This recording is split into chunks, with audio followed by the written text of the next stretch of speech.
Hi, this is Brent from Watto Training, and what I'm going to show you now is how to do the system of vehicle control around the left-hand circuit.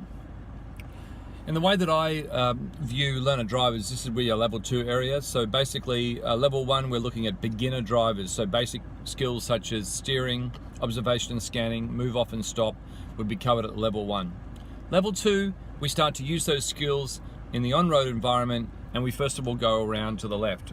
The left circuit is a lot easier because people are just hugging that left side of the road around, whereas if we go around to the right, we've got more giveaway challenges. That will come next.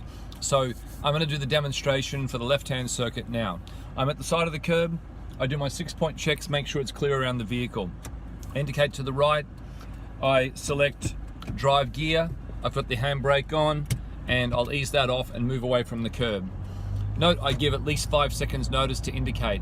I move out into the lane on my side of the road. I check my mirror, I indicate to the left. I come over to the left side of the road, I slow the vehicle down. I scan the T section, make sure it's all clear. I steer around to the left, hugging that left curb, making sure it's all clear. I look up ahead and gather information from the road environment. I've got a vehicle parked on the road, so I'm just going to ease out a little bit just to make sure that I'm giving myself 1.2 meters between myself and that parked vehicle. I've also got some blue cat's eyes on the road, no actual white painted lines, so I'm using the cat's eyes as reference points to stay on my side of the road.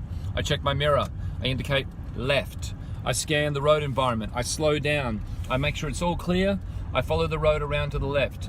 Generally, I tell students to sit a meter off the curb, but I have read literature where it does say half a meter. So you can make a call on what you think communicates that most effectively. But essentially, we do want to, on a left-hand turn, hug to the left.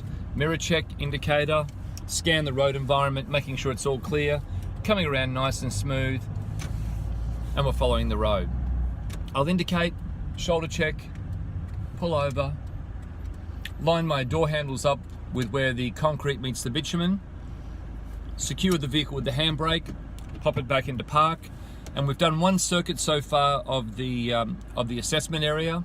We've done the system of vehicle control at each situation, and it's really important to get that system of vehicle control communicated to your learner because we want their sequencing to be logical, progressive, and also coming into all situations correct speed and correct road position. The third point is correct gear, but in an automatic, we're just slowing down so that the vehicle can do the gearing itself. Steps of the system of vehicle control are as follows. Step 1, give the direction. In this case, it would be a right turn. Step 2, check the mirrors. See what's happening around the vehicle and behind. Step 3, signal 5 seconds before the corner or 30 meters. Step 4, adjust the speed and position, so slowing down and moving slightly to the right. Step 5, go down the gears if manual and check the mirrors. Step 6, take evasive action if required and then accelerate. In this case, the driver has come to the T section and it's all clear, safe to proceed to the right. However, in this case, we can see the steps in the system of vehicle control have been followed.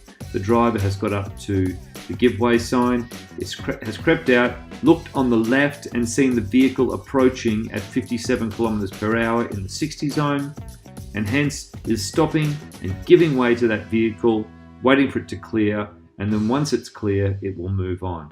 So that's the giveaway rule applied as per the system of vehicle control with the vehicle heading to the right.